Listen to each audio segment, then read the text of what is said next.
नवी मुंबई महानगरपालिकेच्या निवडणुकीची तारीख जाहीर झालेली आहे. येत्या 15 जानेवारीला नवी मुंबई महानगरपालिकेचं इलेक्शन आहे. आपण सध्या नवी मुंबईचा जर विचार केला तर नवी मुंबईमध्ये भाजपकडून सध्या इच्छुक उमेदवाराचे चक्क 800 अर्ज सध्या आलेले आहेत.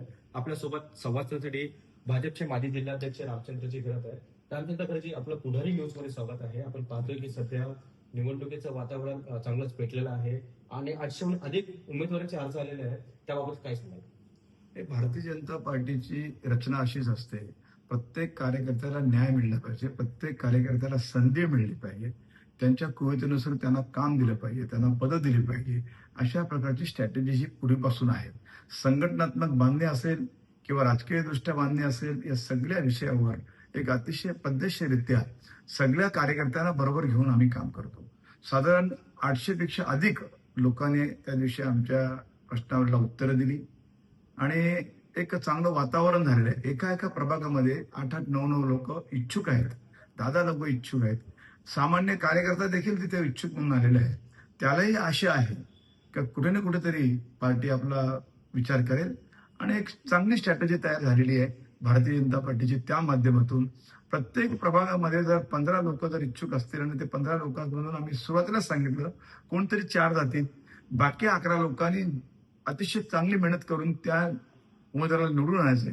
अशा प्रकारचे प्रत्येकाने त्या दिवशी आम्हाला सांगितलं. त्याच्यामुळे एका एका वॉर्डमध्ये नगरसेवकाच्या कुवतीचे 15 ते 20 लोक प्रचार करतील.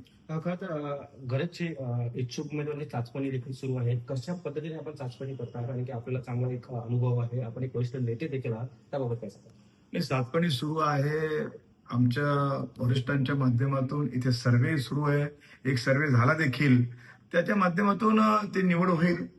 प्रमुख कार्यकर्ते कशा प्रकारचे आहेत, त्यांच्या लोकांमध्ये काय प्रभाव आहे, त्या वार्डमध्ये त्यांची कशी व्यवस्था आहे, त्या वार्डमधील लोकांमध्ये त्यांचा चेहरा आहे का, याचा पूर्णपणे विचार होईल. एका सर्व्हेच्या माध्यमातून नावं येतील आणि अशा लोकांना निश्चितच चांगल्या प्रकारे तिकीट आम्ही देत आहेत. साधारण आता आमचे अध्यक्ष डॉक्टर राजेश पाटील असतील, आमचे या जिल्ह्याचे प्रभारी, निवडणूक प्रभारी म्हणून संजीवजी नाईक साहेब आहेत. त्यांच्या माध्यमातून एक मंत्री महोदय दादा गणेशजी नाईक आहेत, आमदार मंदाताई म्हात्रे आहेत. या सगळ्या कोर कमिटीच्या माध्यमातून अशा प्रकारचे चेहरे आम्ही या नोव्हेंबरला देणार आहोत की ते समाजाची व्यवस्था करतात, विकासाकडे जास्त लक्ष देतात आणि त्यांचा चेहरा हा प्रभागामध्ये फेमस आहे. अशा प्रकारच्या व्यक्तींना तिकीट निश्चित देते. खरं तर आपण पाहतोय की भाजप आणि शिंदे गट किंवा अजित पवार गट, तर भाजप ही सोबळावरती लढणार का महायुती म्हणून लढणार?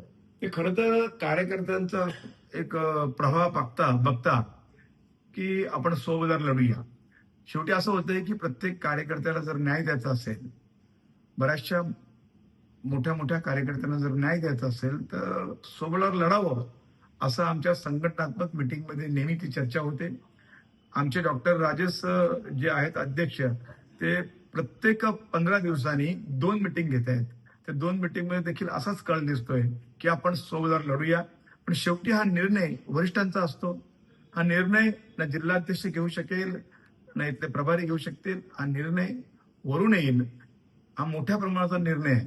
खालच्या याच्यामध्ये जे कोण आमचे कार्यकर्ते आहेत त्यांची व्यवस्था कशी करावी, त्यांना संघटनात्मक काय जबाबदारी द्यावी, त्यांना तिकीट कसं वाटप करावं, या संदर्भामध्ये त्या अध्यक्षांचं आणि प्रभारींचं आमचं ओपिनियन जाईल. त्या माध्यमातून तिकीट वाटप करतील.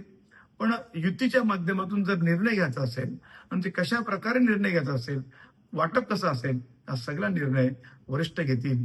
वरिष्ठ जे सांगतील त्या पद्धतीने आम्ही जाऊ.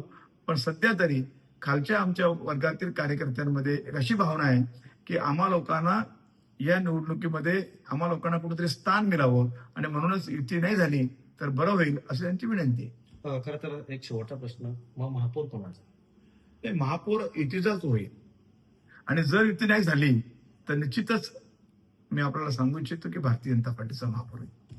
धन्यवाद. खरं तर आपल्यासोबत हे होते भाजपचे माजी जिल्हाध्यक्ष आणि वरिष्ठ नेते रामचंद्र घरत. खरं तर महापौर हा युतीचाच होईल. जर युती नाही झाली तर 101% हा भाजपचा महापौर होईल, असं मोठं विधान त्यांनी केलेलं आहे. कॅमेरा पर्सन राजेंद्रसह मी रवी खरात, पुढारी न्यूज, नवी मुंबई.